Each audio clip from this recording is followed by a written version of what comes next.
Hello, good morning. I'm Michael Falchini. We are today in San Gimignano at the Azienda Agricola Casale di Falchini, and I will be presenting our Sangiovese Super Tuscan Paretaio. This is the 2015 vintage. The Paretaio comes from grapes of Sangiovese that were planted in the Paretaio vineyard. It's this vineyard here down by the lake. It's on the bottom side of the Vigna Solatio with a very good exposure and the forest that keeps it cooler in the summer. So our grapes are harvested usually by the last week of September, first week of October. The Paretaio is mainly Sangiovese, about 90% Sangiovese and now 10% Merlot. We've added a little bit more Merlot over the years. We started with a 2001 that had 10% Merlot and continued from then.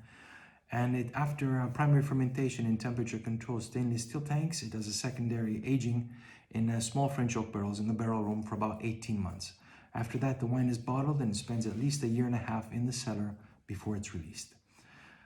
The area of San Gimignano is very unique. It used to be an ancient seabed that rose 6 million years ago, so we have very interesting marine qualities in all our wines, whites or reds. We find constantly seashells in the bottom of the vineyards when we dig them up, usually smaller parts, and these contribute to a chalky saltiness in all our wines, whites and reds.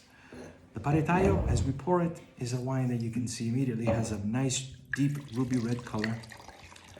To the nose, it has a very interesting bottom of the forest, blackberries, raspberries, they already show up through the nose, and that is the Sangiovese with hints of almost juniper berries and light spices like sweet tobacco and sometimes licorice, and those are reflected onto the palate as you're tasting the wine.